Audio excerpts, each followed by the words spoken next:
Hello students, welcome to my YouTube channel You and Ma'am. Today we are going to read Chapter 1 of class 7th textbook Honeycomb, which is 3 questions part 1 written by Leo Tolstoy. A king has 3 questions and he is seeking answers to them. King के पास 3 questions थे और वो उसके answer चाहता था. What are the questions? वो questions क्या थे? Does the king get what he wants? क्या किंग को वो मिला जो वो चाहता था? So we read in this story about a king. Okay? The thought came to a certain king that he would never fail if he knew 3 things. कोई राजा था जिसके दिमाग में ये विचार आया, ये थॉट आई, ये विचार आया. Certain means one or some that can be named. Certain का मतलब होता है कि कोई ऐसा जिसे हम कोई नाम दे सकते हैं. मतलब जैसे कि लेसन में राजा का नाम नहीं दिया गया, यहाँ क्या दिया गया? Certain king. लेकिन उसका कोई ना कोई नाम तो रहा होगा, तो इसलिए इसमें सर्टेन बोला गया है. तो the thought came to a certain king, किसी राजा के दिमाग में ये विचार आया कि he would never fail if he knew 3 things, कि अगर उसे 3 बातों के बारे में पता लग जाए या उसको 3 बातों की जानकारी मिल जाए तो वो जीवन में कभी भी किसी भी काम में फेल नहीं होगा, असफल नहीं होगा. These 3 things were: what is the right time to begin something? ये 3 चीजें क्या थी? First one, What is the right time to begin something? किसी भी काम को शुरू करने का सही समय क्या है? Which people should he listen to? उसे किन लोगों की बात सुननी चाहिए? What is the most important thing for him to do? और कौन से ऐसे जरूरी काम हैं जो उसको करने चाहिए? मतलब मोस्ट इंपॉर्टेंट चीज ऐसी क्या है जो उसको करनी चाहिए. The king therefore sent messengers throughout his kingdom, promising a large sum of money to anyone who would answer these 3 questions. तो किंग ने इसके लिए क्या किया? उसने कुछ messengers means persons who carries messages. मतलब कि पहले जमाने में क्या होता था कि कोई टेलीफोन्स नहीं होते थे या मोबाइल्स वगैरह नहीं होते थे, तो क्या होता था कि लोग मैसेंजर्स को भेजते थे, जिनको हम हिंदी में दूत भी कहते हैं, कि दूत भेजे जाते थे मैसेजेस को एक जगह से दूसरी जगह पहुंचाने के लिए. तो राजा ने भी मैसेंजर्स को भेजा अपने राज्य में और क्या उसने प्रॉमिस किया कि जो मेरे 3 सवाल हैं उनका जवाब लाएगा उसे क्या मिलेगा? Large some of money. उसे मतलब एक बहुत बड़ा इनाम दिया जाएगा.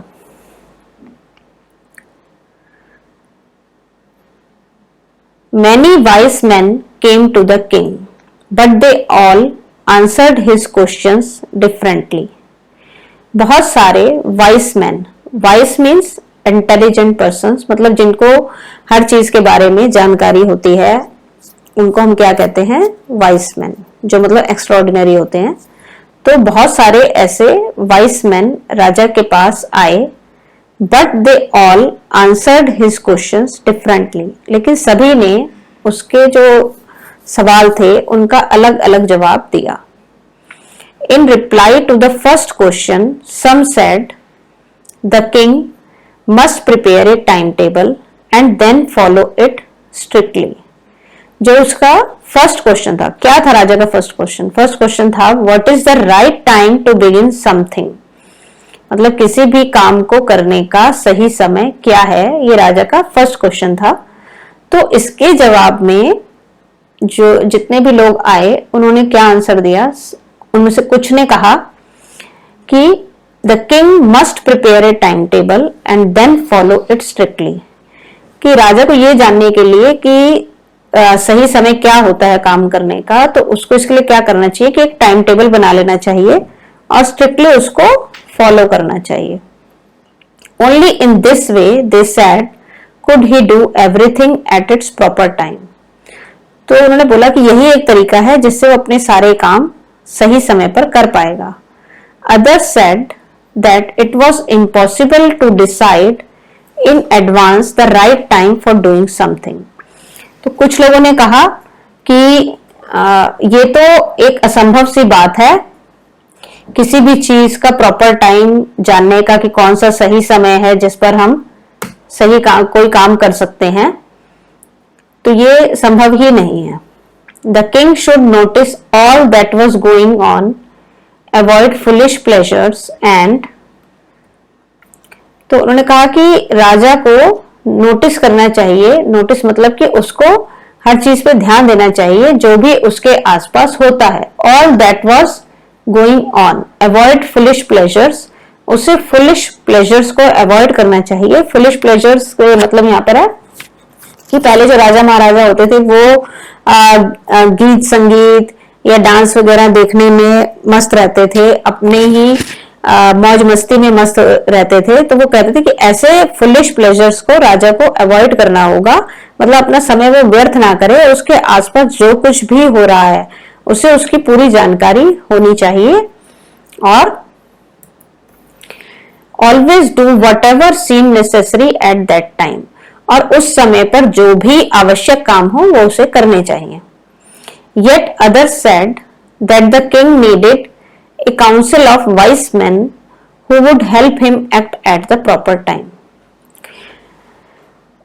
जबकि कुछ लोगों yet means until now, मतलब अब तक कुछ लोगों ने कहा कि राजा को एक वाइस मैन की काउंसिल की जरूरत है जो कि उसको हेल्प कर सके कि प्रॉपर टाइम पर उसे क्या काम करना है। काउंसिल क्या होता है? An advisory, a body of people formally constitute and meeting regularly, मतलब कि राजा के जो सलाहकार होते हैं जो उसे सही समय पर सही सलाह दें, और समय समय पर उनकी मीटिंग्स होती है जिसमें वो राजा को सलाह देते हैं कि उसको क्या काम करना चाहिए क्या नहीं करना चाहिए, जिससे राजा एक डिसीजन ले पाता है किसी भी काम को करने के लिए। तो लोगों ने कहा कि उसको ऐसे ही काउंसिल की जरूरत है जो उसे एडवाइस कर सके कि प्रॉपर टाइम पे उसे क्या काम करना है। This was because one man would find it impossible to decide correctly without help from others the right time for every action. क्योंकि ऐसा उन्होंने क्यों कहा? क्योंकि वो कहते हैं कि एक इंसान के लिए ये इम्पॉसिबल होता है कि वो ठीक से डिसाइड कर पाए कि राइट टाइम पे उसे क्या राइट एक्शन लेना है, दूसरों की मदद के बिना यह इम्पॉसिबल है, इसलिए काउंसिल बहुत जरूरी है। But then others said that there were some things which could be urgent, these things could not wait for the decision of the council. लेकिन तभी कुछ लोगों ने कहा कि ये भी तो हो सकता है कि कुछ चीजें बहुत ही अर्जेंट हो। अर्जेंट मीन्स कि जिस पर हमें उसी टाइम एक्शन लेना पड़ता है, उसमें हम वेट नहीं कर सकते। तो कुछ लोगों ने कहा कि ऐसा भी हो सकता है कि कुछ चीजें एकदम अर्जेंट हो जिसके लिए हम काउंसिल की एडवाइस की या हम काउंसिल के डिसीजन की वेट नहीं कर सकते। तो ऐसे में क्या किया जाए? In order to decide the right time for doing something, it is necessary to look into the future. तो उन्होंने कहा कि ऐसे में क्या है कि ये डिसाइड करने के लिए कि राइट टाइम पर हमें क्या राइट डिसीजन लेना है या क्या राइट एक्शन लेना है, इसके लिए ये जरूरी है कि हमें भविष्य को देखना चाहिए, हमें फ्यूचर की जानकारी रखनी चाहिए कि भविष्य में क्या होने वाला है, जिससे हम जल्दी से क्विक डिसीजन ले पाए कि हमें उस समय पर क्या करना है या क्या एक्शन लेना है। And only magicians could do that, और उन्होंने कहा कि ये काम सिर्फ मैजिशियंस कर सकते हैं। मैजिशियंस आप समझते हैं, जो जादू करते हैं या जो अपनी कला से भविष्य के बारे में बता देते हैं।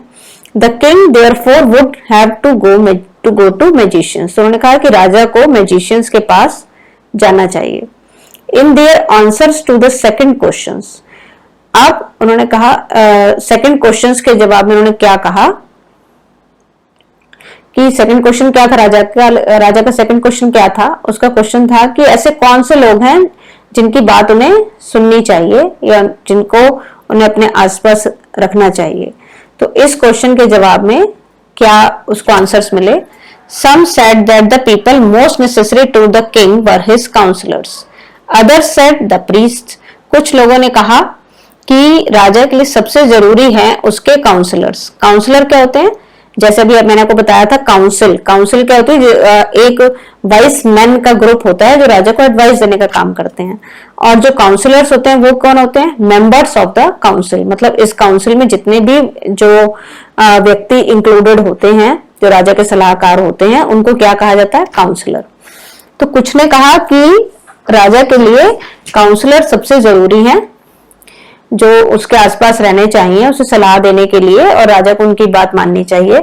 और अदर सेड द प्रीस्ट, कुछ लोगों ने कहा कि नहीं, प्रीस्ट ज्यादा जरूरी हैं जिनकी बात राजा को सुननी चाहिए। प्रीस्ट क्या होते हैं हमारे? जैसे कि priest means a person who Leeds people in their religion. मतलब वो व्यक्ति जो किसी रिलीजियस ग्रुप को लीड करता है। जैसे कि हम मंदिर में जाते हैं तो हिंदू धर्म में क्या होते हैं? पुजारी होते हैं। ऐसे ही माउंटेन्स में मौलाना होते हैं, और सिख गुरुद्वारों में आप जाते हैं, वहां पाठी होते हैं जो उनको लीड करते हैं। तो इस तरह से उन्होंने कहा कि उनको किसी धार्मिक गुरु के पास जाना चाहिए और उनकी बात सुननी चाहिए।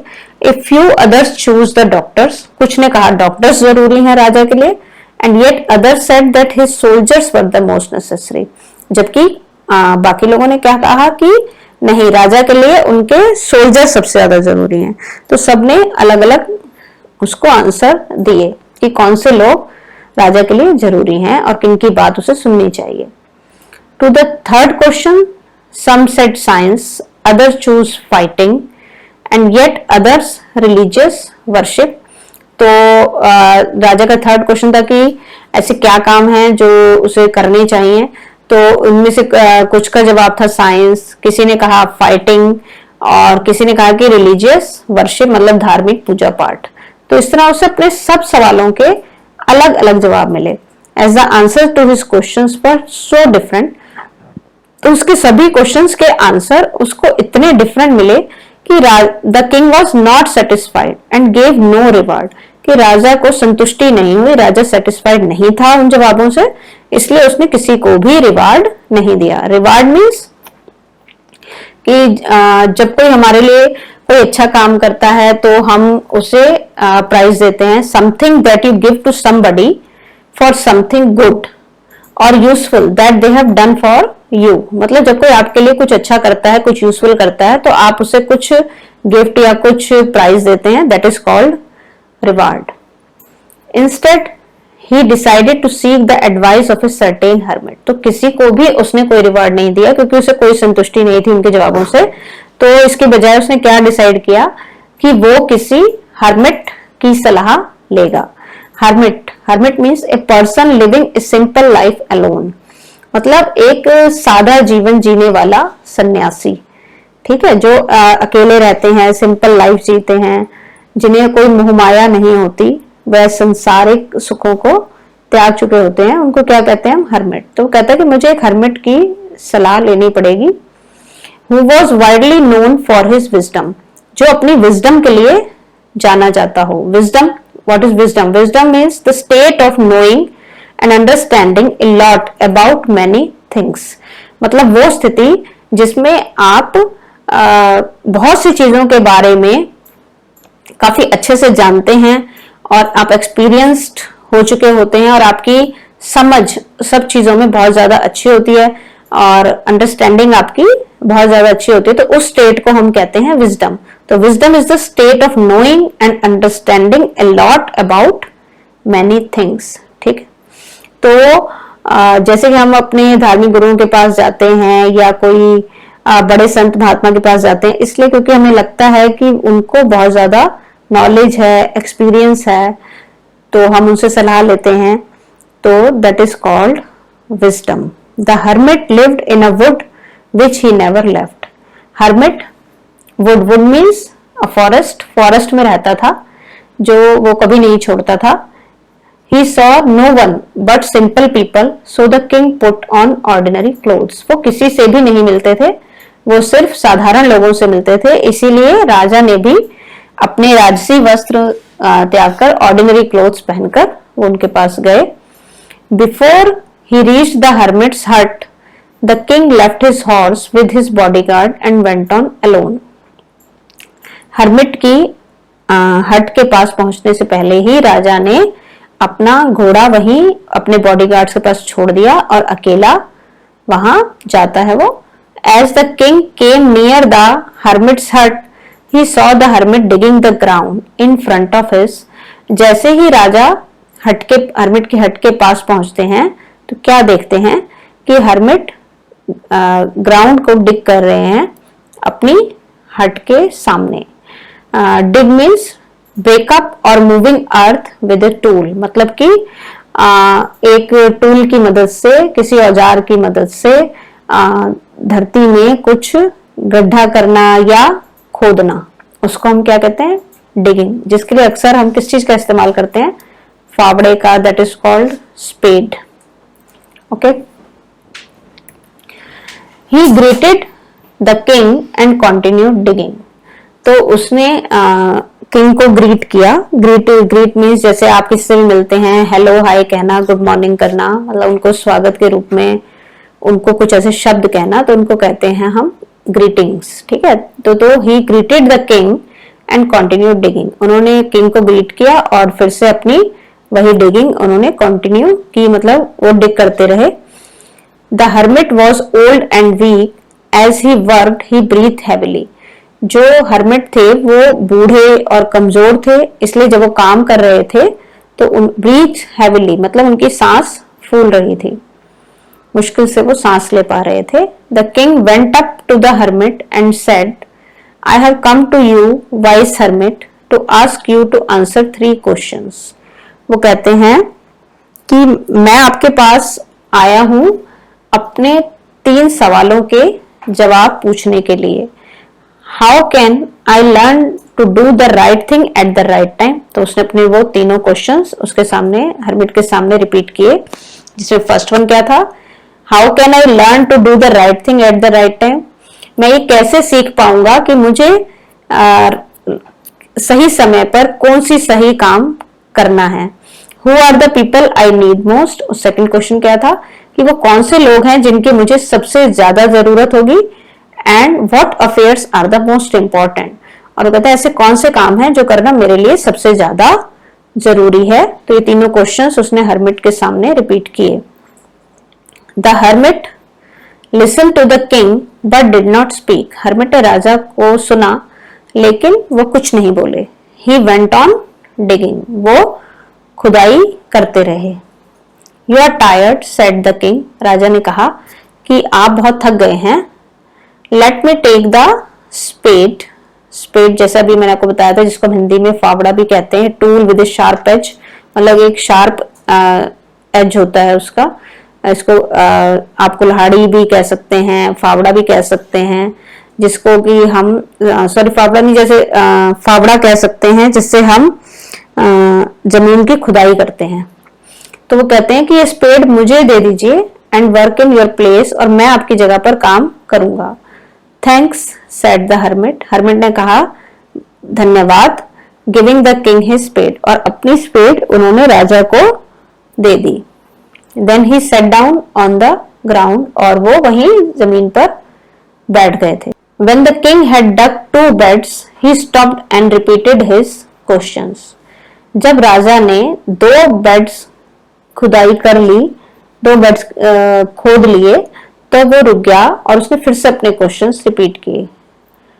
So what do you mean by beds? Beds means a piece of ground prepared for growing plants मतलब कि एक जिसे हम क्या कहते हैं हिंदी में क्यारी, जहां पर हम फूल वगैरह या पौधे लगाते हैं, मिट्टी में खुदाई करके हम क्यारियां तैयार करते हैं प्लांट्स लगाने के लिए, तो उसको हम क्या कहते हैं, बेड्स। तो उसने जब दो बेड्स खुदाई कर ली तो वो रुक गया और उसने फिर से अपने क्वेश्चंस रिपीट किए। The hermit gave no answer, लेकिन हर्मिट ने कोई जवाब नहीं दिया था। बट स्टूड अप, लेकिन वो खड़े हो गए थे। Stretching out his hand for the spade and said, और उन्होंने अपने हाथ स्पेड लेने के लिए आगे बढ़ाते हुए वो बोले, now you rest and let me work, तुम राजा तुम आराम करो और मैं काम करूंगा। But the king did not give him the spade and continue to dig, लेकिन राजा ने उन्हें स्पेड नहीं दी और वो खुदाई करते रहे। 1 hour passed, then another, 1 घंटा बीता, फिर दूसरा घंटा बीता। The sun went down behind the trees, सूरज भी पेड़ के पीछे जाने लगा, मतलब सनसेट का टाइम हो गया।